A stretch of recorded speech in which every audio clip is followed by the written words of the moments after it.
তো এই আলোচনাটা যারা বিয়ে করছেন রিসেন্ট তাদের কাজে লাগবে, আর যারা করেন নাই করবেন, শীঘ্রই করবেন, এদেরও কাজে লাগবে। আর যারা মুরব্বী অনেক অভিজ্ঞতা ওনাদেরও কাজে লাগবে, ওনারা এটা শুনে নাতি নাত করতে শোনাতে পারবে, ঠিক কিনা? তাহলে কারোরই লস নাই। বিষয় কি? কথা বলে না। দম্পতি বুঝেন? বুঝেন? স্বামী আর স্ত্রী বানায় যেজন মিস্ত্রি, সে বড় আজব কারিগর ও মনরে সে বড় কঠিন কারিগর, ঠিক কিনা? পৃথিবীর প্রথম দম্পতি হচ্ছে সাইয়েদনা আদম আলাইহিস সালাম আর হাওয়া আলাইহাস সালাম। পৃথিবীর প্রথম স্বামী আদম আলাইহিস সালাম, প্রথম স্ত্রী হাওয়া আলাইহাস সালাম। ওয়া কুলনা ইয়া আদম উসকুন আনতা ওয়া যাওজুকাল জান্নাহ। আল্লাহ বললেন, আদম তুমি আর তোমার জোড়া বা তোমার স্ত্রী দুজনে মিলে জান্নাতে থাকো। তাহলে ওনারা ছিলেন স্বামী আর স্ত্রী, ঠিক কিনা? তাহলে এই দাম্পত্য সম্পর্কটা এটা জান্নাতি সম্পর্ক। কি সম্পর্ক? উত্তর দিতে হবে দৌলতপুরের ভাইরা। রাগ করছেন আমার সাথে? শীত লাগতেছে? উত্তর দেওয়া যাবে আওয়াজ করে? হ্যাঁ, আওয়াজ করে উত্তর দিবেন, মুখে তালা মেরে বসে থাকা যাবে না। তাহলে পৃথিবীর প্রথম স্বামীর নাম কি? আদম আলাইহিস সালাম। পৃথিবীর প্রথম স্ত্রী হাওয়া আলাইহাস সালাম। এই দাম্পত্য সম্পর্কটা বড় মধুর, বড় গভীর, বড্ড ভালোবাসার, ঠিক কিনা? স্বামী আর স্ত্রী, স্বামী আর স্ত্রী, এই সম্পর্কটাকে আল্লাহ তাআলা কোরআনে পোশাকের সাথে তুলনা করেছেন। কিসের সাথে? পোশাক। আরবিতে বলে লিবাস। আরবিতে কি বলে? লিবাস। আল্লাহ বলেছেন, ও নারীরা তোমরা পুরুষদের জন্য পোশাক, আর ও পুরুষেরা তোমরা নারীদের জন্য পোশাক। পড়েন সুবহানাল্লাহ। পোশাকের বেসিকলি তিনটা কাজ। কয়টা? কেউ কথা কয় না, আরো জোরে বলেন কয়টা?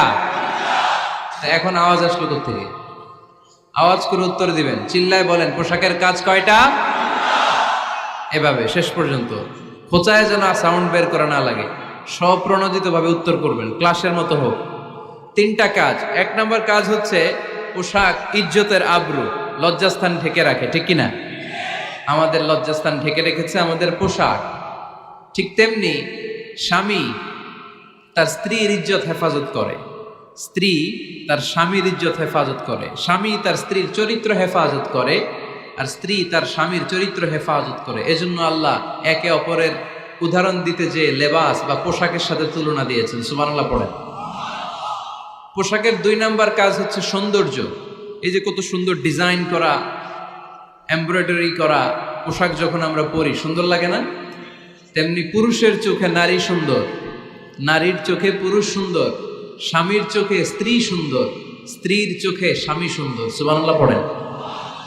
পোশাকের তিন নাম্বার কাজ হচ্ছে কমফোর্ট, আরাম দেয়া, প্রশান্তি দেয়া। শীতকালে এই যে আমরা ব্লেজার পরেছি, জ্যাকেট পরেছি, অনেকে চাদর গায়ে দিয়েছেন, কেউ মাথায় রুমাল দিয়েছেন, কেউ গলায় মাফলার দিয়েছেন, একটা উষ্ণ উষ্ণ আরাম আছে না নাই? আবার গরমের কালে পাতলা সুতি কটনের কাপড় পরলে একটা আরাম আছে না নাই? তাহলে পোশাক পরলে যেমনি আমাদের দেহ প্রশান্ত হয়, আরাম পাওয়া যায়, তেমনি স্বামী স্ত্রীর স্পর্শ পেলে সে আরাম পায়, তার হৃদয়টা প্রশান্ত করে দেয় কে?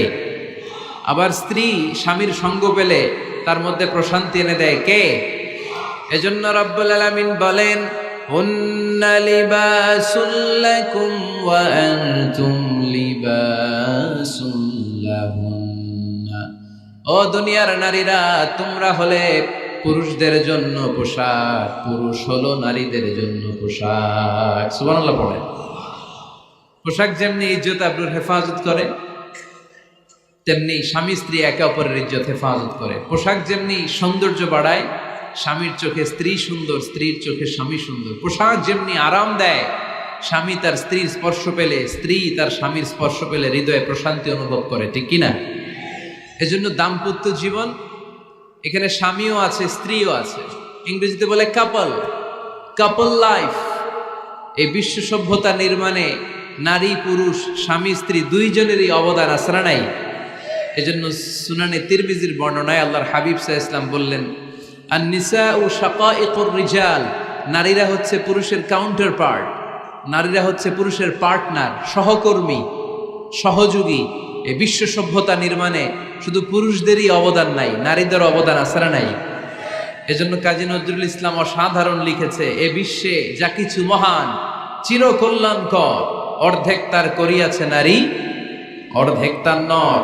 তার মানে নর নারী, স্বামী স্ত্রী দুইজনেরই অবদান এই মানব সভ্যতায় আছে না নাই? এই সম্পর্কটাকে আল্লাহ লেবাসের সাথে তুলনা করলেন, মেটাফরিক্যালি, রূপক ভাবে আল্লাহ পোশাকের সাথে তুলনা করলেন।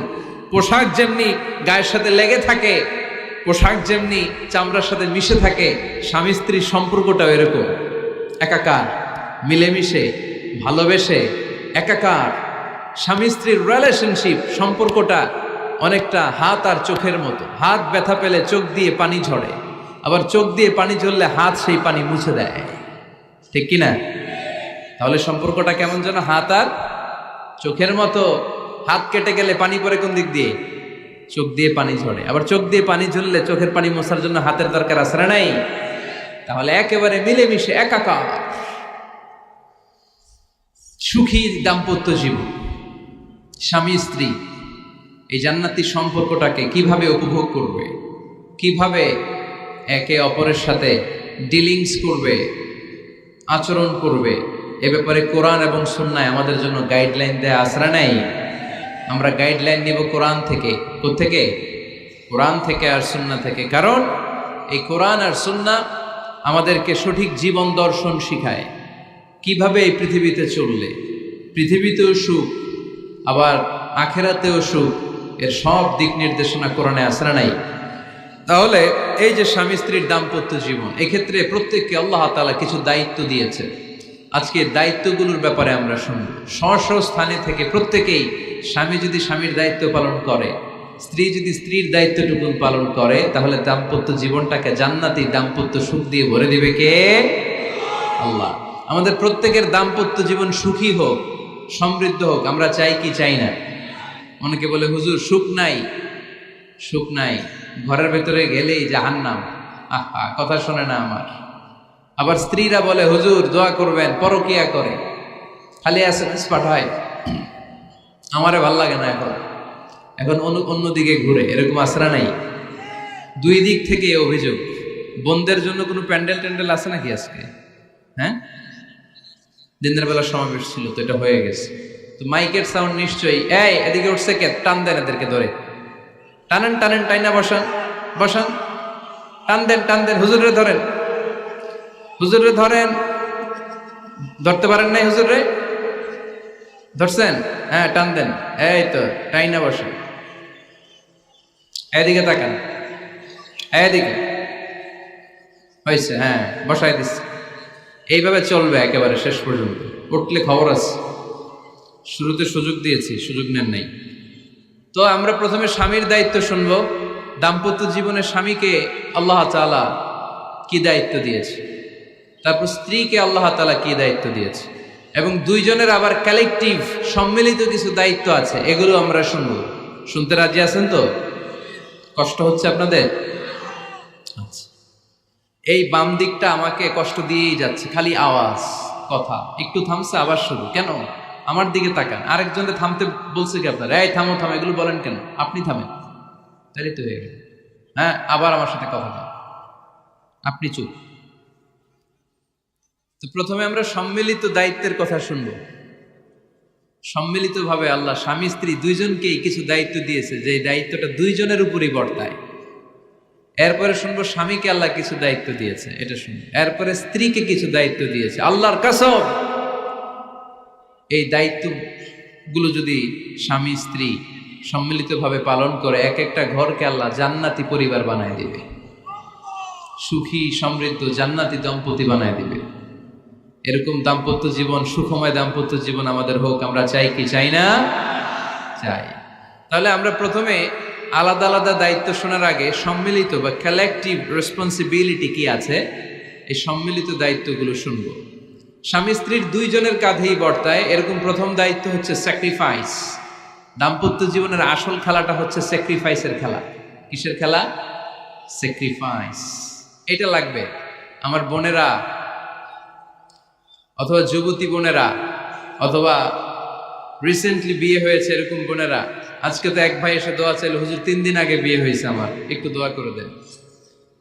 তারপর যুবক ছেলেরা, তোমরা যারা বিয়ে করনি করবা, খেয়াল করে শোনো, এগুলো কাজে লাগবে। স্যাক্রিফাইসটা খুব জরুরি। স্যাক্রিফাইস ইজ দ্য কি of a successful happy couple life. একটা সুখী দাম্পত্য জীবনের আসল চাবি হচ্ছে স্যাক্রিফাইস। আওয়াজ করে বলতে হবে, চাবিটার নাম কি? স্যাক্রিফাইস করতে হবে, একটু মানিয়ে নেয়া, একে অপরকে বোঝা, একটু ভালোবাসা, একটু মানিয়ে চলা, এটার নাম হচ্ছে স্যাক্রিফাইস। একে অপরকে বোঝার চেষ্টা করা, একটু মানিয়ে চলার চেষ্টা করা, একটু ভালো লাগা, একটু ভালোবাসা, সুখ দুঃখ ভাগাভাগি করে মিলেমিশে একাকার হয়ে যাওয়া, এটার নামই দাম্পত্য জীবন, ঠিক কিনা? এটার নামই দাম্পত্য জীবন। মিলেমিশে একাকার হয়ে যেতে হবে, স্যাক্রিফাইসের মানসিকতা অর্জন করতে হবে। একে অপরের দোষ ধরলে চলবে না, কারণ no one is perfect in this life. আপনি যে আপনার বউয়ের দোষ ধরতেছেন, আপনার দোষ নাই? কথা বলেন না কেন? আপনারও দোষ আছে না নাই? তো লিস্ট দুই ভাবে করা যায়, একটা হচ্ছে দোষের লিস্ট, আর একটা হচ্ছে গুণের লিস্ট। দোষের লিস্ট বাদ দিয়ে দেন। আপনার স্ত্রীর মধ্যে আল্লাহ তাআলা কি কি গুণ দিয়েছে, এই গুণগুলোর লিস্ট করুন, দোষের লিস্ট নয়। দাম্পত্য জীবনটাই এমন, কখনো ঝগড়া, কখনো হাসাহাসি, কখনো মেঘ, কখনো বৃষ্টি, আছে না নাই? হয় না এরকম? আপস অ্যান্ড ডাউনস, মাঝে মাঝে একটু ঝগড়া, মাঝে মাঝে আবার ভালোবাসা, আবার খুনসুটি, এগুলো মিলেমিশে একাকার করে স্যাক্রিফাইস দিয়ে একে অপরকে জয় করে নিতে হয়। কারণ no one is perfect in this world. এই পৃথিবীতে কেউই পারফেক্ট না। আপনি আপনার বউয়ের দোষ খুঁজলে আপনারও দোষ আছে না নাই? কেউ দোষমুক্ত নয়। এজন্য দোষ না খুঁজে আমরা স্যাক্রিফাইস করব। দাম্পত্য জীবনের এটাকে সুখী সমৃদ্ধ করার 1 নাম্বার চাবিকাঠি হচ্ছে স্যাক্রিফাইস। তাহলে সুখী দাম্পত্য জীবনের 1 নাম্বার চাবির নাম কি? স্যাক্রিফাইস। চিল্লায় বলতে হবে, সেটা কি? তাহলে হাজব্যান্ড ওয়াইফ দুইজনেই স্যাক্রিফাইস করবেন। দাম্পত্য জীবনকে সুখী করার 2 নাম্বার কালেকটিভ ফর্মুলা হচ্ছে ঝগড়া করা যাবে না। ঝগড়া আপনারা করেন নাকি ভাবির সাথে? ভাবির সাথে ঝগড়া করেন কে কে? দেখি হাত তোলেন।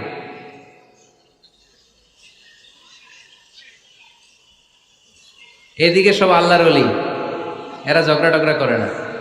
আপনি করেন? এই সাহসী সন্তান আছে কিছু, মাশাআল্লাহ। ঠিক আছে, বেশি করেন না আবার। হ্যাঁ ঠিক আছে, ঠিক আছে, তোমরাও করো, বুঝছি, আপনারাও করেন। ওকে, না ঝগড়া করা যাবে না। একজন ঝগড়া শুরু করলে আরেকজন চুপ থাকতে হবে।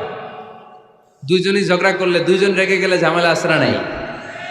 স্বামী রেগে গেলে স্ত্রী চুপ, স্ত্রী কখনো রেগে গেলে স্বামী চুপ, দুইজনই রেগে গেলে তৃতীয় বিশ্বযুদ্ধ, ঠিক কিনা?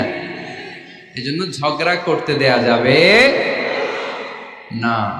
কারণ এই ঝগড়া, সামান্য ঝগড়া থেকে এই ঝগড়া বাড়তে বাড়তে এটা বিচ্ছেদের দিকে গড়ায়, ডিভোর্স হয়ে যায়। এরকম কত কেস যে আমার কাছে আসে, কত কেস যে আমার কাছে আসে যে হুজুর ছোট্ট ঝগড়া থেকে আমাদের মধ্যে ঝগড়া বাড়তে বাড়তে ইগো প্রবলেমের কারণে বিচ্ছেদে গড়ায়। আর এই ঝগড়া একটু শুরু হলে ইবলিস শয়তানের কাজ হচ্ছে পালে বাতাস দেয়। কি দেয়? পালে বাতাস পেলে এটা দাউ দাউ করে উঁচু হয়ে ওঠে। আগুনের মধ্যে যেমনি কেরোসিন ঢাললে দাউ দাউ করে জ্বলে, সামান্য ঝগড়ার ছোতা পেলে ইবলিস শয়তান খালি দাউ দাউ করে এই ঝগড়ার আগুনকে জ্বালিয়ে দেয়, ঠিক কিনা?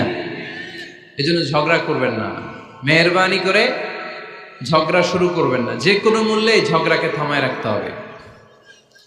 তো ফ্যামিলিতে ঝগড়া অনেক সময় হয়ে যায়, কিন্তু একজন ঝগড়া করলে আরেকজন চুপ থাকতে হবে। ঝগড়া নিয়ে একটা মজার গল্প আছে, শুনবেন? বিশৃঙ্খলা করলে তো গল্প শোনানো যাবে না, একেবারে চুপ। আমার দিকে তাকান, তাকিয়েছেন? ঝগড়া নিয়ে যে গল্পটা, সেটা হচ্ছে এক স্বামী ওয়াজ শুনে বাড়িতে গেছে রাত 11টায়। তো বাড়ির কাছাকাছি যেতে না যেতে স্ত্রীর আবার স্বভাব হচ্ছে রাতের খাবারটা স্বামীর সাথে একসাথে খায়, আলাদা খায় না। তো বাড়ির সামনে যেই স্বামী ফোন দিছে ওয়াইফকে, এই শুরু করার আগে দরজাটা খোলো, আমি চলে আসছি। তো ওয়াইফ এসে দরজা খুলে দিছে। এবার স্বামী ঘরে ঢুকে বলে, শুরু করার আগে রাতের খাবারটা দিয়ে দাও টেবিলে, খেয়ে ফেলি। স্ত্রী বেচারি ডাইনিং টেবিলে খাবার দিয়েছে, হাজব্যান্ড বেচারা ওয়াশরুম থেকে ফ্রেশ হয়ে ডাইনিং টেবিলে বসেছে, স্ত্রীও বসেছে। তো খুব বড্ড গরম। হাজব্যান্ড বলে শুরু করার আগে ফ্যানটা ছাড়। এইবার তো স্ত্রী বেচারি রেগে মেগে আগুন, কি আসার পর থেকে শুরু করার আগে কি শুরু করার আগে? হাজব্যান্ড বলে এই তো শুরু হয়ে গেল।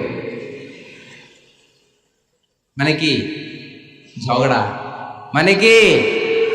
ঝগড়া।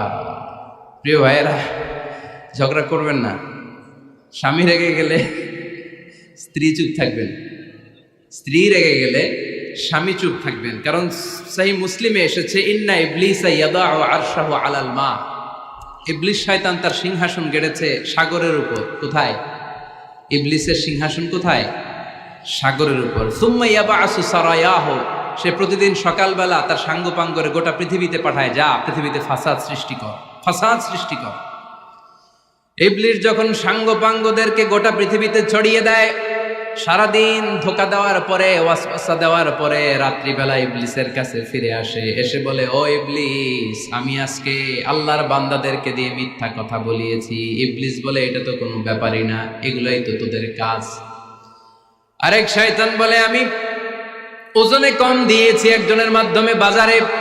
ইবলিস বলে, এটাও তেমন বড় কোনো কাজ নয়। আরেকজন বলে, আমি সুদের ডিলিংস করিয়েছি। ইবলিস বলে, এটাও কোনো কাজ নয়। আরেক শয়তান বলে, আমি মদের আড্ডাখানায় নিয়ে মসজিদে যেতে নিয়েছিল, সেখান থেকে সরিয়ে মদের আড্ডাখানায় আল্লাহর বান্দাদেরকে নিয়েছি। ইবলিস বলে, এইটাও তেমন বড় কোনো কাজ নয়। আরেক শয়তান এসে বলে, মা তারাকতুহু হাত্তা ফাররাকতু বাইনাহু ওয়া বাইনা ইমরাআতিহি, আমি এক আল্লাহর বান্দার সাথে বান্দির ঝগড়া লাগিয়ে ঝগড়া করাতে করাতে তালাক পর্যন্ত নিয়ে গিয়েছি। মা তারাকতুহু হাত্তা ফাররাকতু বাইনাহু ওয়া বাইনা ইমরাআতিহি, আমি এক ইমানদার পরিবারকে ধ্বংসের শেষ প্রান্তে নিয়ে গিয়েছি। সামান্য ঝগড়ার পরে আমি ওয়াসওয়াসা দিতে দিতে ঝগড়া বাড়াতে বাড়াতে তালাক পর্যন্ত নিয়েছি। ইবলিস বলে, শাবাশ, তুই তো কাজের মতো কাজ করেছিস, আমার কাছে আয়, আমার কাঁধে ওঠ। ইবলিস তখন ওই শয়তানকে কাঁধে নিয়ে নাচতে শুরু করে। নাউজুবিল্লাহ পড়বেন না? এজন্য ইমানদারদের সংসার ভেঙে খান খান হোক, এটা হলে ইবলিস খুশি, আর ইমানদারের পরিবার টিকে থাকলে আমার আল্লাহ খুশি। আমরা কার খুশি চাই? এজন্য শয়তানরে খুশি হতে দেয়া যাবে না। ইমানদারদের পরিবারগুলো ঝগড়ার মাধ্যমে ভেঙে যাক, সব সময় শয়তানের মিশন এটা। আর ইমানদারদের পরিবারগুলো টিকে থাক, এটা আমার আল্লাহ সব সময় চায়। সুবহানাল্লাহ পড়েন। এজন্য দৌলতপুরের ভাইরা ঝগড়া করবেন না। ঝগড়া কিন্তু নবী রাসূলদের পরিবারেও ছিল, আল্লাহ রাসূল সাল্লাল্লাহু আলাইহি ওয়াসাল্লামের পরিবারেও ঝগড়া ছিল। এটা স্বাভাবিক। দাম্পত্য জীবনের খুব সিম্পল ইস্যু। একজন রাগ করলে আরেকজন থেমে যাবে। পারবেন? কি হলো, পারবেন না? আল্লাহর হাবিব সাল্লাল্লাহু আলাইহি ওয়াসাল্লামের সাথে আম্মা জান আয়েশার ঝগড়া হতো।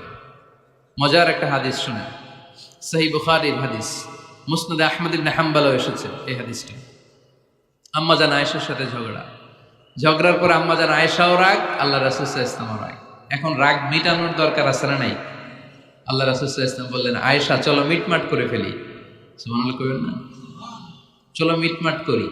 মিটমাটের জন্য ওমর রে ডাকি। আম্মা জান আয়েশা বলে, না, ওমর গলিব, ওমর খুব মেজাজওয়ালা, আমার ডর লাগে। তোমার আব্বারে ডাকি। আব্বারে ডাকেন, আব্বারে ডাকেন। খুশি হয়ে গেছেন আম্মা জান আয়েশা রাদিয়াল্লাহু। আবু বকর রাদিয়াল্লাহু চলে আসলেন, দাঁড়ালেন। এবার বিষ্ণু সাল্লাল্লাহু আলাইহি ওয়াসাল্লাম বললেন, তাতাকাল্লিমিন আও আতাকাল্লাম, কি ঘটছে আমাদের মাঝে, তুমি বলবা না আমি বলবো? আম্মা জান আয়েশা বললেন, তাতাকাল্লামু আনতা ওয়ালা তাকুল ইল্লা হাক্কান, আপনিই বলেন, তবে সত্য ছাড়া মিথ্যা বলেন না। আবু বকর রাদিয়াল্লাহু তাআলা আনহু শুনে রেগে গেলেন, কি এ কেমন কথা তোমার? নবীকে উদ্দেশ্য করে তুমি বলছো সত্য ছাড়া মিথ্যা বলবেন না, নবী কখনো মিথ্যা বলবে নাকি? রেগে মেয়ের গায়ে মেরেছে এক চোর খেয়ে আম্মা জান আয়েশা উল্টে পড়ে গেলেন। সাইয়েদনা আবু বকর রাদিয়াল্লাহু তাআলা আনহু রেগে গড়গড় করতে লাগলেন, আবার মারার জন্য উদ্যত হলেন। আম্মা জান আয়েশা রাদিয়াল্লাহু তাআলা আনহু বাঁচার জন্য এবার বিশ্বনবীর পিছনে যে আশ্রয় নিলেন। সুবহানাল্লাহ পড়বেন না? বিশ্বনবী সাইয়েদনা আবু বকরের সামনে দুই হাত মেলে ভেবে দাঁড়িয়ে গেলেন। আল্লাহর হাবিব যখন আম্মা জান আয়েশাকে বাঁচানোর জন্য দুই হাত উঁচু করে দাঁড়িয়ে গেলেন, সাইয়েদনা আবু বকর থেমে গেলেন। সাইয়েদনা আবু বকর এই পরিস্থিতি দেখে ঘর থেকে বের হয়ে ঘরের বাইরে দাঁড়ালেন। এবার আল্লাহ রাসূল সাল্লাল্লাহু আলাইহি ওয়াসাল্লাম আম্মা জান আয়েশাকে তুললেন, বললেন, ইয়া আয়েশা কাইফা রাআইতিনি আনকাসতুকি মিনার রাজুল, দেখলা নাকি কেমন করে আমি তোমার বাবার হাত থেকে তোমারে বাঁচালাম।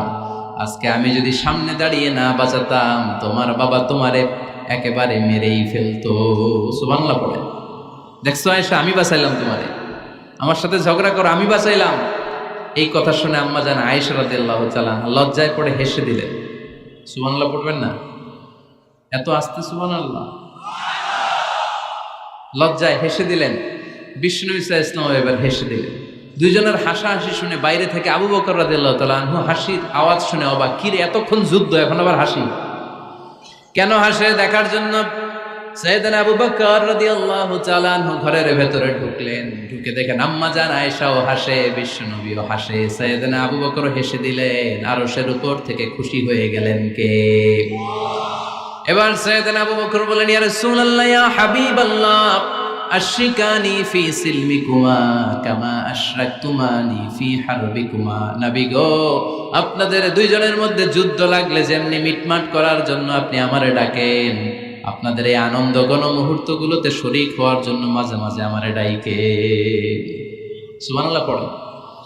আপনাদের মধ্যে যুদ্ধ লাগলে সন্ধি করার জন্য যেমনি আমারে ডাকেন, আপনারা যখন আনন্দ ঘন পরিবেশ এরকম খুনসুটি করেন, হাসাহাসিতে মেতে ওঠেন, তখন একটু আমারে রাইখেন। সুবহানাল্লাহ পড়বেন না?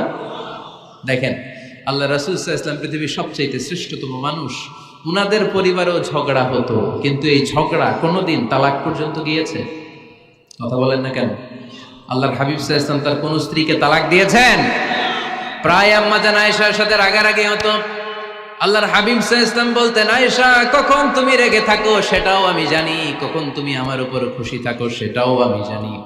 ইয়া আয়েশা ইন্নী লা আ'লামু ইযা কুনতি আন্নী রাদিয়া ওয়া ইযা কুনতি আলাইয়া গাদবা। আয়েশা কখন রেগে থাকো তাও বুঝি, কখন খুশি থাকো তাও বুঝি। আম্মা জান আয়েশা বললেন, ইয়া রাসূলুল্লাহ কেমনে বোঝেন?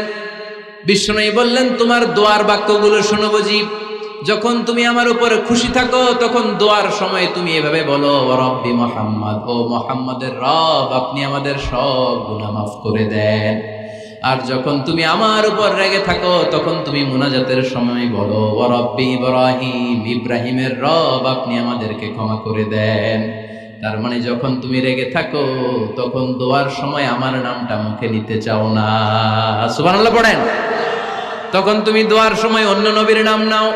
আম্মা জান আয়েশা বললেন, ইয়া রাসূলুল্লাহ মা আহাজুরু ইল্লা ইসমাক, আমি তো শুধু নামটাই সরাই, আমার মুখ থেকে কেবল আপনার নামটাই সরায় রাখি, আমার হৃদয় থেকে কখনো আপনারে সরাতে পারি না। আমার হৃদয় জুড়ে আপনি, মা আহাজুরু ইল্লা ইসমাক, নবী হে, আমি শুধু দোয়ার সময় রাগের মাথায় আপনার নামটা বাদ দেই, হৃদয় থেকে তো আপনারে বাদ দিতে পারি না। সুবহানাল্লাহ বলবেন না? তার মানে নবীদের ফ্যামিলি তো ঝগড়া এগুলো হতো, কিন্তু এটা তালাক পর্যন্ত গড়াতো না, ঠিক কিনা? তাহলে এখন থেকে আমাদের এই স্লোগান নিতে হবে যে ঝগড়া করলেও আমরা ডিভোর্সের দিকে যাব না। পারা যাবে? আর একজন রেগে গেলে আরেকজনকে চুপ থাকতে হবে। ভাবি রেগে গেলে আপনি চুপ, পারবেন? পারবেন না? ইনশাআল্লাহ। এই যারা বিয়ে করে না এরা ইনশাআল্লাহ, আর বাকিরা চুপচাপ। আওয়াজ করে পড়েন না ইনশাআল্লাহ। তাহলে প্রথমে স্যাক্রিফাইস, তারপর ঝগড়া করা যাবে না। 3 নাম্বার, দাম্পত্য জীবনের কোনো গোপন কথা অন্যের কাছে শেয়ার করা যাবে না। হাদিসে এসেছে, এটাকে বলা হয়েছে আ'যামুল আমানা, এটা সবচেয়ে বড় আমানত। যারা দাম্পত্য জীবনের একান্ত বিষয় কারোর সাথে শেয়ার করে তারা সবচেয়ে বড় কবিরা গুনাহ করে। আশারুন নাস বলেছেন বিশ্বনবী এদেরকে, সবচেয়ে নিকৃষ্ট মানুষ। ইয়াউমাল কিয়ামাতি মানজিলাতান, আল্লাহর কাছে কিয়ামতের দিন সবচাইতে নিকৃষ্ট হয়ে দাঁড়াবে ওই দম্পতি, ওই নারী কিংবা ওই পুরুষ, তুফদি ইলা যাওজিহি ওয়া ইউফদি ইলা যাওজিহা সুম্মা ইউনশিরু সিররাহা। তারা একান্ত সময়ে ফিজিক্যাল ইন্টিমেসিতে যা করে এটা পরে মানুষের কাছে বলে বেড়ায়, এরকম আছে না নাই? খবরদার, এটা বড় কবিরা গুনাহ। অনেক বোনরা একসাথে হলে দাম্পত্য জীবনের বিভিন্ন গোপন বিষয় নিয়ে কথা বলে, আছে না নাই? অনেক পুরুষরা একে অপরের সাথে, বন্ধুদের সাথে বিভিন্ন বিষয় নিয়ে শেয়ার করে, এটা এমন ওইটা এমন, এগুলো বলা যাবে? আসিবাউ হারাম। দাম্পত্য জীবনের সব বিষয়, স্বামীর সব বিষয় স্ত্রীর কাছে আমানত, স্ত্রীর সব বিষয় স্বামীর কাছে আমানত রেখেছে কে? দাম্পত্য জীবনের এই প্রাইভেট লাইফের কোনো কিছু কিয়ামত পর্যন্ত অন্যের কাছে প্রকাশ করাকে হারাম ঘোষণা করে দিয়েছে কে? এজন্য খবরদার আমার বোনেরা, একসাথে মহিলারা হলে পেটের কথা পিঠের কথা সব বের করে দেয়, আসরা নাই কিছু থাকে না, সব বের হয়ে যায়। খবরদার, সব বললেও দাম্পত্য জীবনের কোনো কথা শেয়ার করা যাবে। আমার ভাইয়েরা খবরদার, আপনাদের দাম্পত্য জীবনের কোনো কথা আপনার বন্ধুর সাথে শেয়ার করতে পারবেন না। এগুলো ফ্যামিলি শান্তি নষ্ট করে, দাম্পত্য জীবনের সুখকে নষ্ট করে। তাহলে 3 নাম্বার, প্রাইভেসি বজায় রাখবেন, এটা দুজনেরই দায়িত্ব। 4 নাম্বার, অহেতুক সন্দেহ পরিহার করুন।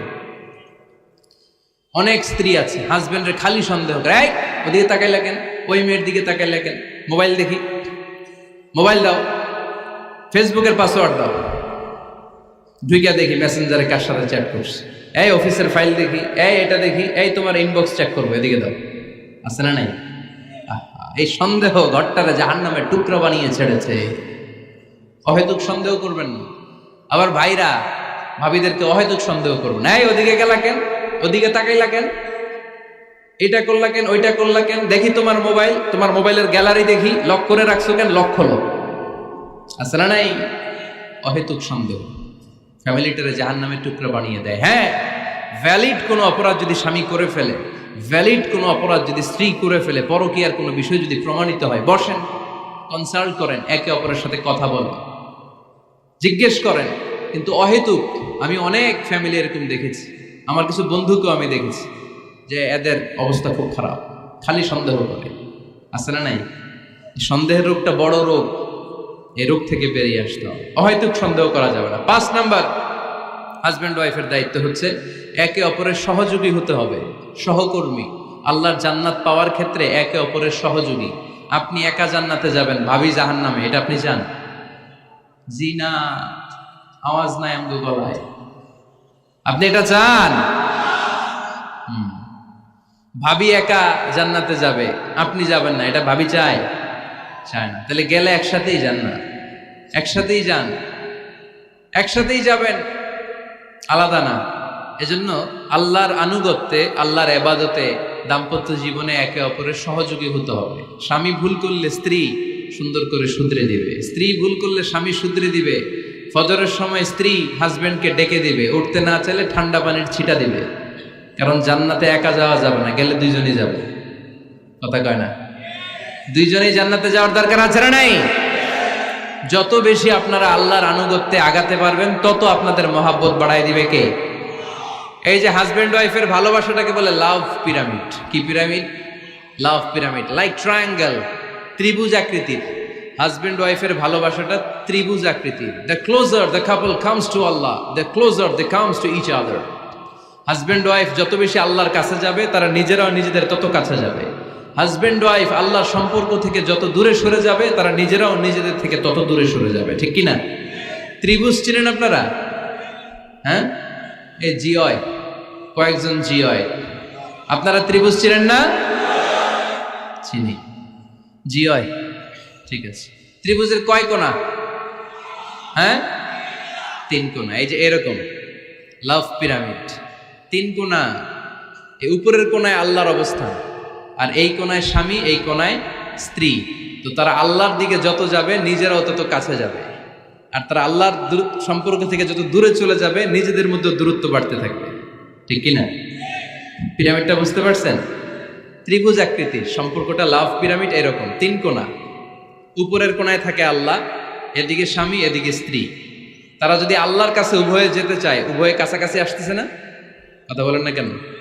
আর আল্লাহর আনুগত্য ইবাদত থেকে দুইজন যদি দূরে সরে যায়, তাহলে দুজনের দূরত্ব বাড়িয়ে দেয় কে? এজন্য স্বামী হবে স্ত্রীর সহযোগী, সহকর্মী। নামাজের সময় একে অপরকে ডেকে দিবেন, মোবাইলে অ্যালার্ম দিয়ে রাখবেন। স্বামী স্ত্রীর ডাকেন, স্ত্রী স্বামীরে ডাকেন। স্বামী স্ত্রীকে কোরআন তেলাওয়াত শোনাবেন, স্ত্রী স্বামীরে কোরআন তেলাওয়াত শোনাবেন। ফ্যামিলিটারে জান্নাতি ফ্যামিলি বানায় দিবে কে? তাহলে এই 5টার দায়িত্ব কালেকটিভ রেসপন্সিবিলিটি, স্বামীর উপরও বর্তায়, স্ত্রীর উপরও বর্তায়। এগুলো মেনে চললে দাম্পত্য জীবন সুখকর করে দিবে কে? মনোযোগ আছে? কষ্ট হচ্ছে? এবার আমরা হাজবেন্ডের দায়িত্ব শুনবো। হাজবেন্ডের প্রথম দায়িত্ব হচ্ছে, হাজবেন্ড হচ্ছে caretaker of the family, incharge, protector. আর রিজালু কাওয়ামুনা আলান নিসা। আল্লাহ বললেন স্বামী হলো তার স্ত্রীর ইনচার্জ, প্রোটেক্টর, স্ত্রীকে সুরক্ষা দিবে, স্ত্রীকে টেক কেয়ার করবে, স্ত্রীর দায়িত্বে থাকবে। এই দাম্পত্য জীবনের দুইজনের সংসারের মধ্যে স্বামীকে দায়িত্বশীল বানিয়েছে কে? পুরুষ দায়িত্বশীল। পুরুষ কখনো নারীর ক্ষতি করে না, সুপুরুষ নারীর ক্ষতি করে না, ঠিক কিনা? গোটা পুরুষ সমাজ নারী সমাজের সুরক্ষা দিবে। যেগুলো নারীকে একান্তে পেলে রেপ করে, যে ঢাকা বিশ্ববিদ্যালয়ে একটা রেপের ঘটনা ঘটছে না, যে এই বেয়াদবটা এই কাজ করেছে, এটা কি পুরুষ না কুপুরুষ? এটা কি সুপুরুষ না কুপুরুষ? সুপুরুষ নারীর প্রোটেকশন দেয়, নারীর টেক কেয়ার করে, তার ইনচার্জ, তার দায়িত্বশীল। দাম্পত্য জীবনে অর্থনৈতিক যত দায় দায়িত্ব আছে সব আল্লাহ তাআলা পুরুষের কাঁধে দিয়েছে। কার কাঁধে? এই দাম্পত্য লাইফে নারীর কোনো অর্থনৈতিক দায় দায়িত্ব নারীর কাঁধে আল্লাহ দেয় নাই। এজন্য সব অর্থনৈতিক দায়িত্ব পুরুষের ঘাড়ে। 4টা অর্থনৈতিক দায়িত্ব আছে। পুরুষ নারীকে মহারণা দিবে, পুরুষ নারীকে খাবারের ব্যবস্থা করবে, পুরুষ নারীকে পোশাকের ব্যবস্থা করবে, পুরুষ নারীর জন্য রেসিডেন্সিয়াল ব্যবস্থা করবে, ঠিক কিনা? وآتوا النساء صدقاتهن نحلة فإن طبن لكم عن شيء منه نفسا فكلوه هنيئا مريئا। সুবহানাল্লাহ পড়ে। সব স্বামীদেরকে আল্লাহ ডেকে বললেন, ও স্বামীরা শোনো শোনো, বিয়ের পর সাথে সাথে স্ত্রীর কাছে তুমি মোহরানা আদায় করে দাও। মোহর দেয়া নফল নাকি ফরজ? জোরে বলেন। তোমরা কি দাও? সিলটি পুলা মোহরানা দাও? হ্যাঁ, মোহরানা দিতায় নাকি যৌতুক খাইতা? খিতা করতা? হ্যাঁ, কি দিব? মোহরানা দিব। মোহরানা দেয়াকে ফরজ করেছে কে? আল্লাহ। তো মোহর দিতে টাকা লাগে না? এই টাকার দায়িত্ব পুরুষের ঘাড়ে দিছে কে? 2 নাম্বার দায়িত্ব, আলাল মাউলুদি লাহু রিজকুহুন্না ওয়া কিসওয়াতুহুন্না বিল মা'রুফ। স্বামী স্ত্রীর জন্য খাদ্যের ব্যবস্থা করবে, পোশাকের ব্যবস্থা করবে। 3 নাম্বার, ওয়াসকিনুহুন্না মিন হাইসু সাকানতুম মিন ওয়াজদিকুম। নিজের সামর্থ্যের মধ্যে থেকে স্ত্রীর জন্য রেসিডেন্সিয়াল একটা এরিয়ার ব্যবস্থা করে দিবে। সুবহানাল্লাহ পড়ো। তাহলে অর্থনৈতিক দায়িত্বের মধ্যে 4টা: মোহরানা দেয়া, মিলস খাবারের ব্যবস্থা করা, মানে ফুডিং অ্যান্ড ক্লোথিং, পোশাকের ব্যবস্থা করা, সর্বশেষ রেসিডেন্সিয়াল ব্যবস্থা করা। এই যে অর্থনৈতিক সব দায়িত্ব, খরচ যেখানেই আছে, সব দায়িত্বগুলো পুরুষের কাছে দিল কে? চিল্লায় বলেন কে? খরচের সবকিছু আল্লাহ তাআলা পুরুষের কাঁধে দিয়েছে। এটা হচ্ছে পুরুষের ফিনান্সিয়াল দায়িত্ব। এবার দাম্পত্য জীবনে পুরুষের নন ফিনান্সিয়াল কিছু দায়িত্ব আল্লাহ তাআলা দিয়েছে, এগুলো আমরা শুনবো। এদিকে ওঠাওটি করলেন কে কে দেখি? আটকান, এদেরকে আটকান, ধরেন ধরেন, এদেরকে ধরেন। হ্যাঁ, কে হইছে? শেষ করে দিব তো? খিতা খৈতা? হ্যাঁ, জোরে মাতো। চলবে চলবে? হ্যাঁ, তাকবীর পড়েন তো দেখি, যারা চলবে বলতেছেন লিল্লাহে তাকবীর।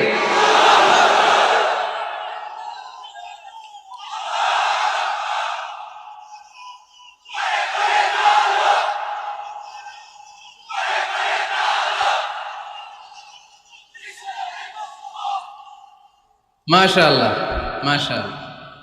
এবার দাম্পত্য জীবনে নন ফিনান্সিয়াল পুরুষের যে দায়িত্ব আছে সেটা আমরা শুনবো। 1 নাম্বার দায়িত্ব হচ্ছে স্বামীর উচিত স্ত্রীর সাথে ভালো আচরণ করা।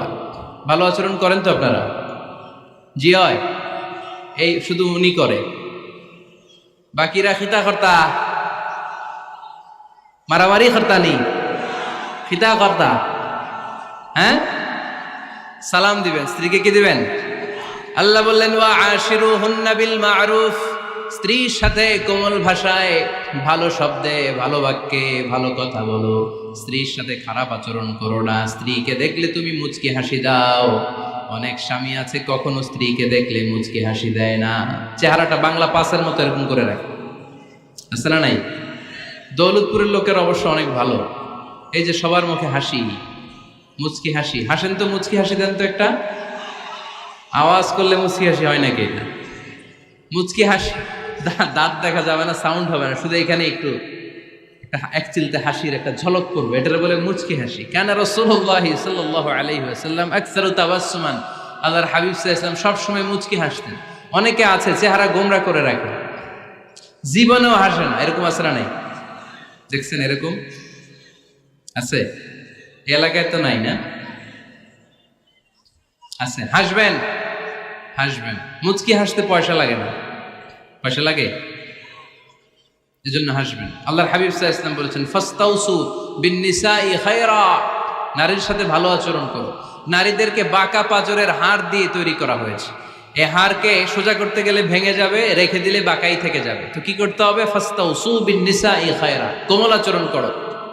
আবার আল্লাহর হাবিব সাল্লাল্লাহু আলাইহি ওয়াসাল্লাম বললেন রিফকাম বিল কাওয়ারিদ, নারীদেরকে কাচের তৈজসপত্র বাসনের সাথে, গ্লাসের সাথে আল্লাহর হাবিব সাল্লাল্লাহু আলাইহি ওয়াসাল্লাম তুলনা করলেন। কাচের তৈজসপত্র, কাচের গ্লাস, কাচের প্লেট যেমনি আস্তে তুলতে হয়, আস্তে রাখতে হয়, নারীদের সাথে এরকম কোমল আচরণ করার আদেশ দিয়েছে কে? কাচের গ্লাস, তৈজসপত্র, জগ কিভাবে রাখেন আপনারা? খুব জোরে এরকম থপাস করে নাকি? উঠানোর সময় থপাস করে উঠান? খুব স্মুথলি এটা ধরতে হয়, স্মুথলি এটা রাখতে হয়। তেমনি নারীদের সাথেও স্মুথলি আচরণ করবেন। নারীদেরকে যত আপনি কোমল মোলায়েম ভাষায় কথা বলতে পারবেন, তারা তত আপনার কথা শুনবে। যত সুন্দর সুন্দর কথা, নারীকে, স্ত্রীকে বলবেন তুমি আমার সব, তুমি আমার কৈতরী, তুমি আমার টুনটুনি, তুমি আমার ময়না পাখি, তুমি আমার সোনা পাখি। ওই যে কয় কলিজা, তার মানে প্র্যাকটিস চলে বাসায়। আর কি ডাকেন? ভাবিরে কি ডাকেন বলেন? জান।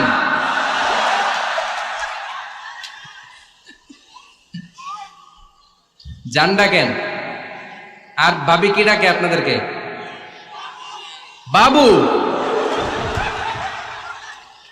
কি ডাকে? বাবু ডাকে। আর কি ডাকে? হ্যাঁ, বেবি। পোলাপান কত দুষ্ট দেখছেন, বেবি ডাকে নাকি? স্বামী স্ত্রীর মধ্যে এই সোহাগপূর্ণ, এই ভালোবাসাপূর্ণ এই ডাকাডাকিতে কোনো গুনাহ নাই, আছে সওয়াব। এগুলো দাম্পত্য জীবনকে সুখময় করে, ঠিক কিনা? তাহলে স্ত্রীদের সাথে কোমল আচরণ করতে হবে, 1 নাম্বার দায়িত্ব। 2 নাম্বার দায়িত্ব, স্ত্রীর সেক্সুয়াল ডিজায়ারকে ফুলফিল করতে হবে। সেনসিটিভ, যেগুলো ব্যাখ্যা করে বোঝানো কঠিন। আপনারা বুঝবেন যারা ম্যাচিউরড, মোর দেন 18 ইয়ার্স, যারা 18+ যাদের বয়স, সেক্সুয়াল ডিজায়ার ফুলফিল করা হাদিসে এসেছে, এটা স্বামীর দায়িত্ব। ফিজিক্যাল ইন্টিমেসির সময় নিজের ডিজায়ার ফুলফিল হলেই কুইট না করা, সময় দেয়া, এটা আবশ্যক। এই বিষয়েও প্রত্যেক স্বামীর খেয়াল রাখা দরকার। সংক্ষেপে শেষ করে দিলাম। 3 নাম্বার, স্ত্রীর ব্যক্তিগত বৈধ কাজে স্বাধীনতা দিতে হবে স্বামীর। অনেক স্বামী এই ছোট্ট বিষয় নিয়ে মারামারি লাগায় ফেলে ঘরে। স্ত্রীর ব্যক্তিগত বৈধ যে চয়েস, এটাতে আপনি স্বাধীনতা দিবেন। স্ত্রীর মনে চায় রান্না বান্না শিখতে, আপনি বললেন তুমি কম্পিউটার শিখো, কিলাকিলি আছে না নাই?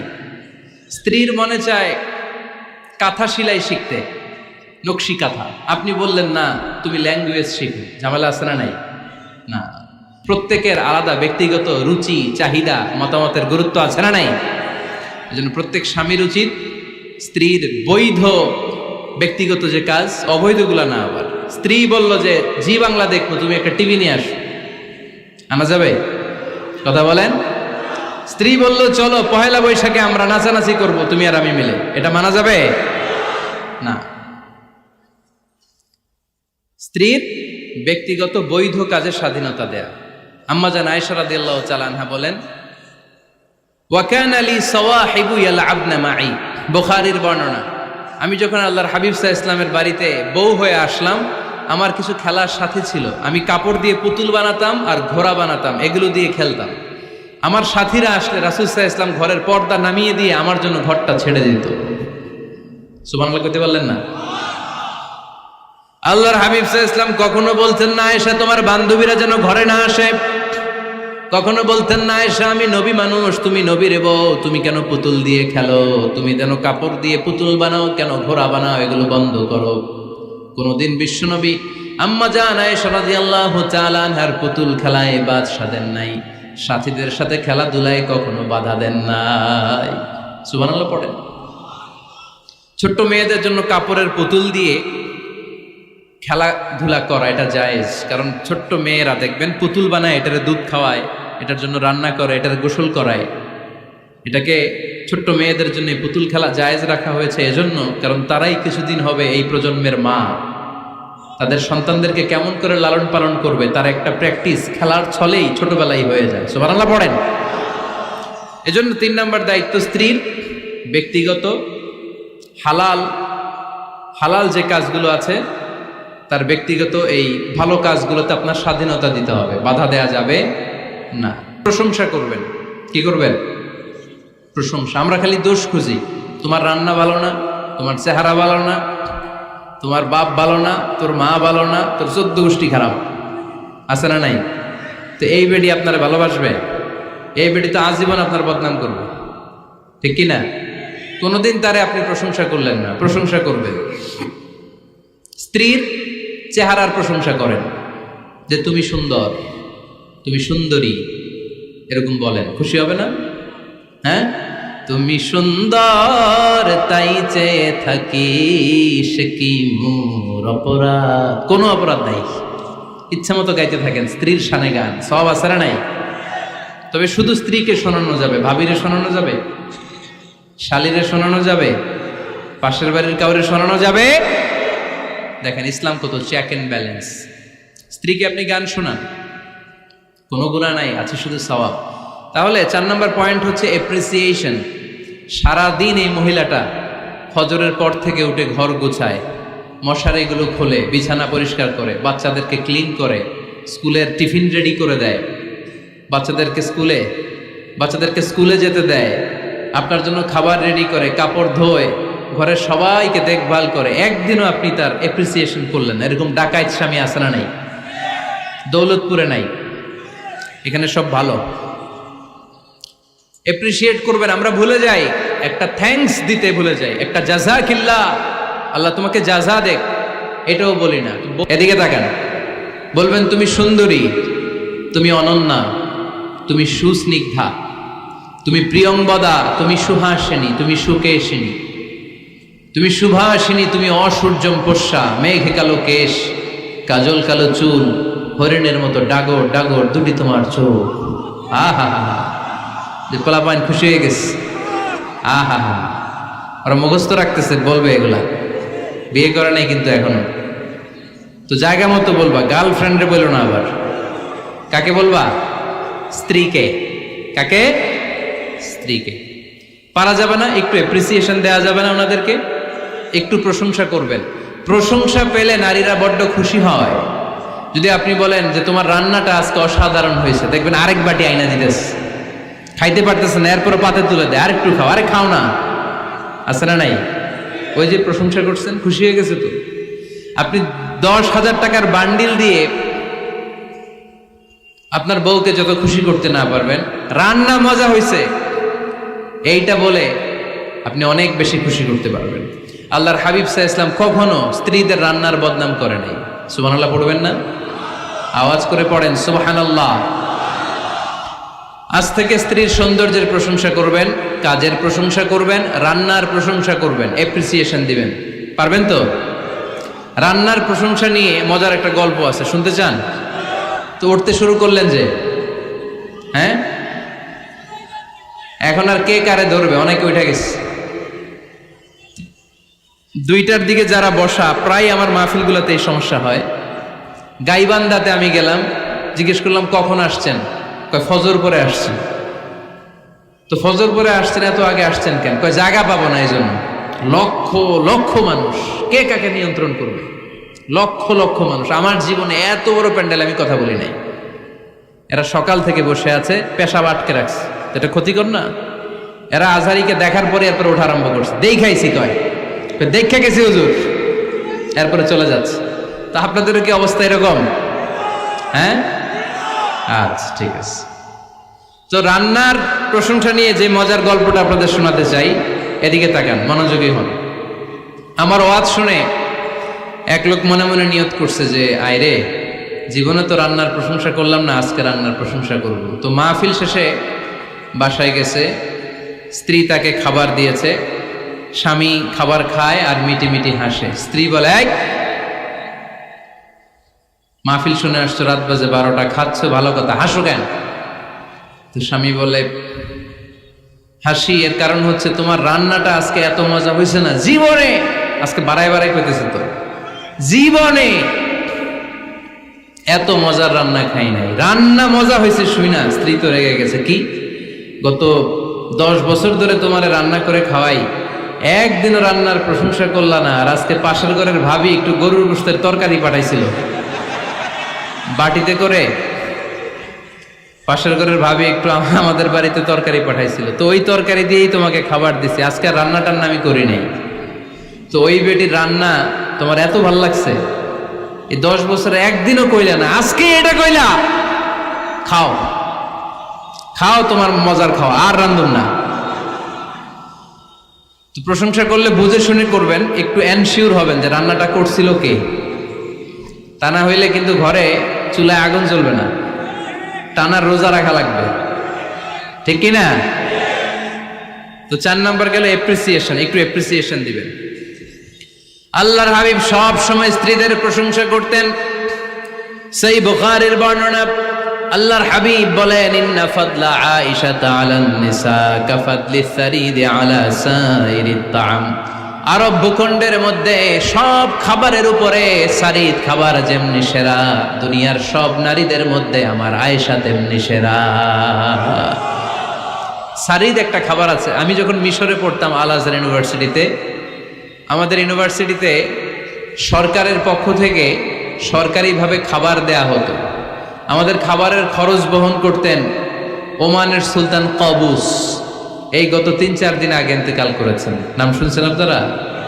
প্রায় 40 বছরেরও বেশি মনে হয়, 45 বছর বা 50 বছরের লম্বা সময় উনি ওমানের প্রেসিডেন্ট ছিলেন। উনি আমাদের খাবারের খরচটা বহন করতেন। কিছুদিন আগে ইন্তেকাল করেছেন। আমরা ওনার জন্য দোয়া করি, আল্লাহ তাআলা এই সুলতান কাবুসের জীবনের গুনাহগুলো মাফ করে নিক, ওনার সমস্ত খেদমত আল্লাহ কবুল করে নিক। তো আমাদের আল আজহার ইউনিভার্সিটির হোস্টেলে ঈদের দিন একটা খাবার দিত, এটার নাম ছিল সারিদ। রুটি আর গোশত এগুলোকে ম্যাশড করে একটা স্তর বানাতো, এটা কেটে কেটে আমাদেরকে দিত, এটাকে বলে সারিদ। আরব দেশে সবচেয়ে দামি খাবার। আমাদের দেশে যেমনি পোলাও, গরুর রেজালা, রোস্ট, এগুলো খুব উন্নত খাবার ধরা হয়, বিয়েতে সার্ভ করা হয়। আরব দেশে ওইটাকে বলে সারিদ, শ্রেষ্ঠ খাবার। আল্লাহর হাবিব বললেন, সব খাবারের মধ্যে যেমনি সারিদ সেরা, নারীকুলের মধ্যে তেমনি আমার আয়েশা সেরা। দেখেন কেমনে এপ্রিসিয়েট করতেন। আম্মা জান আয়েশাকে তিনি সব সময় আদর করে হামায়রা বলে ডাকতেন। হামায়রা মানে লাল সুন্দরী বউ। কি সুন্দরী? আম্মা জান আয়েশা রেগে গেলে গাল দুটো আনার ফলের মতো লাল হয়ে যেত, এজন্য ডাকতেন, ও আমার লাল সুন্দরী বউ। সুবহানাল্লাহ কইতে পারলেন না? আবার আম্মাজান খাদিজাতুল কুবরা তাহেরা রাদিয়াল্লাহু তাআলা আনহার ব্যাপারে বলতেন, ইন্নী ক্বাদ রুজিকতু হুব্বাহা। সহিহ মুসলিমের বর্ণনায় তিনি বলতেন, খাদিজার ভালোবাসা আল্লাহ তাআলা আমার হৃদয়ে রিজিক হিসেবে দিয়েছে। আওয়াজ করে পড়েন আল্লাহু আকবার। তো এইজন্য এপ্রিসিয়েট করবেন। 5 নাম্বার হচ্ছে আপনার ভালোবাসা স্ত্রীকে প্রকাশ করুন। এক ছাদের নিচে আজীবন বসবাস, 20 বছর হয়ে গেছে এদের সংসার, একদিনও মুখ ফুটে বলতে পারে নাই তোমারে ভালোবাসি। পারছেন? হ্যাঁ, কে কে পারছেন? দেখে হাত তোলেন। হাত অর্ধেক তুলে আবার নামায়, ভেজাল আছে, ঠিক কিনা? ভালোবাসি বলছিলেন? কারে বলছিলেন? ভাবিকে না গার্লফ্রেন্ডকে? হ্যাঁ, স্ত্রীকে বলবেন। নিজের স্ত্রীকে বলবেন আই লাভ ইউ।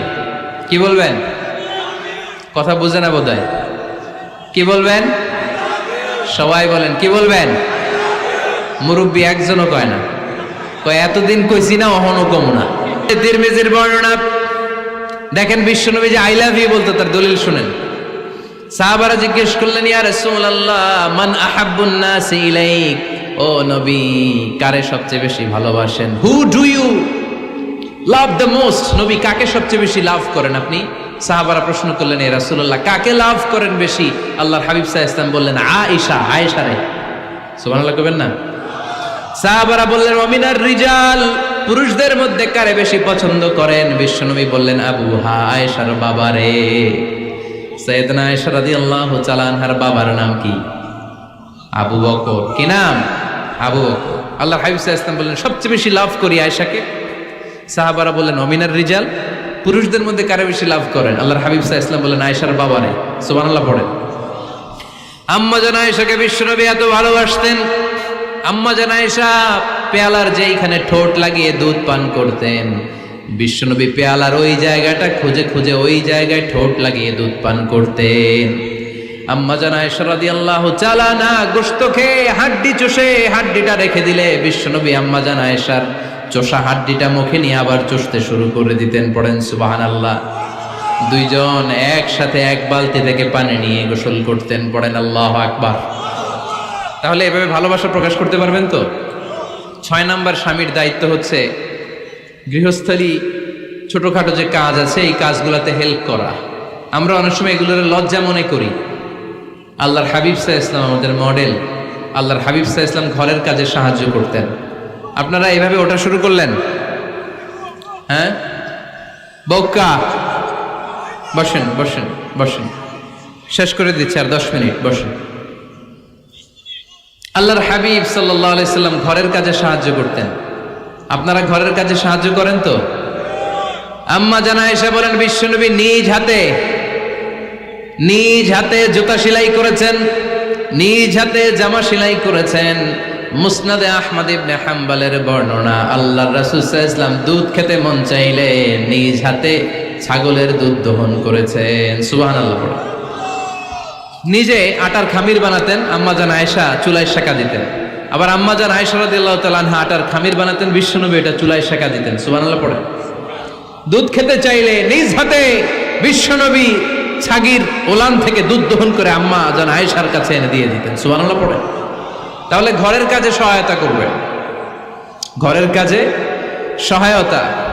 7 নাম্বার হালাল এন্টারটেইনমেন্ট, হালাল বিনোদন, এটা ইসলাম জায়েজ রেখেছে।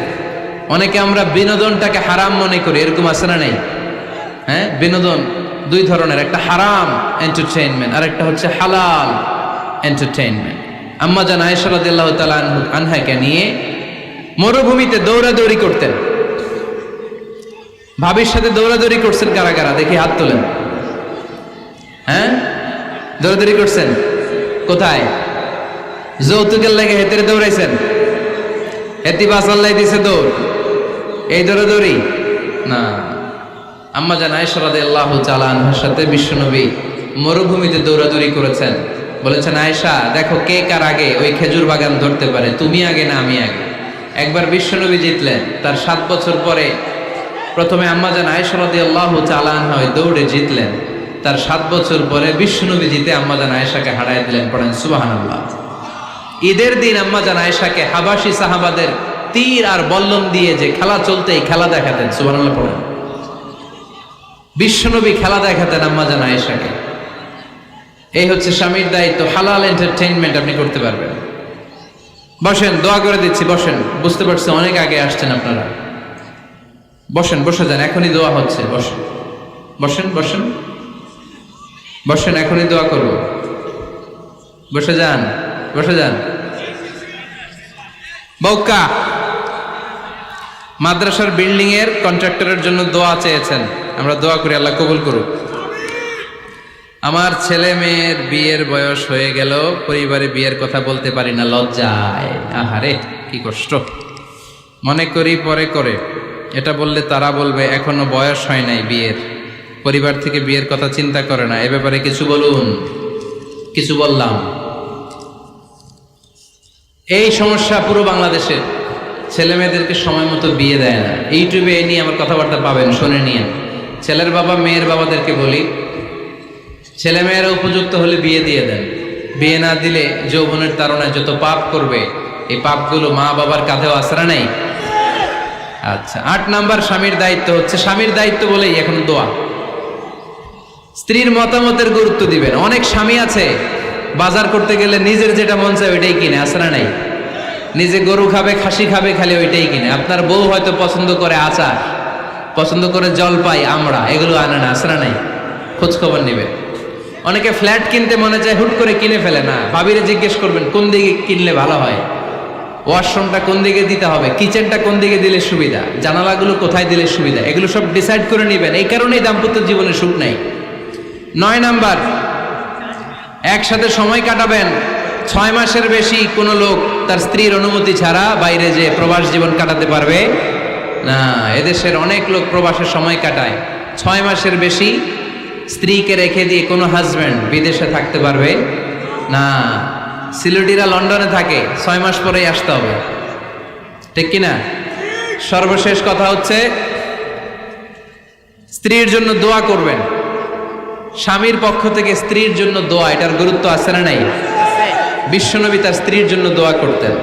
স্ত্রীর জন্য দোয়া করবেন, রব্বানা হাব লানা মিন আজওয়াজিনা ওয়া যুররিয়াতিনা কুররাতা আ'য়ুন ওয়াজআলনা লিল মুত্তাকিনা ইমামা। ও আল্লাহ, আমার স্ত্রীদেরকে, আমার সন্তানদেরকে আমার চক্ষু শীতলকারী বানিয়ে দেন। পড়েন আমিন। আল্লাহ আমার স্ত্রীকে এমন বানান, স্ত্রীকে দেখলেই যেন আমার হৃদয়টা প্রশান্ত হয়, আমার চোখ যেন জুড়িয়ে যায়। এই 10টা দায়িত্ব স্বামীর সুখী দাম্পত্য জীবনের জন্য। স্ত্রীর দায়িত্ব আজকে বলার সুযোগ হলো না, অন্য কোথাও অন্য কোনো মাহফিলে এই বিষয় নিয়ে আলোচনা করব, যে একটা সুখী দাম্পত্য জীবনের জন্য স্ত্রীকে আল্লাহ কি দায়িত্ব দিয়েছে। এই দায়িত্বগুলো আপনারা ইউটিউব থেকে শুনে নেবেন। আপনারা সবাই ভালো থাকুন, সুস্থ থাকুন, সুন্দর থাকুন।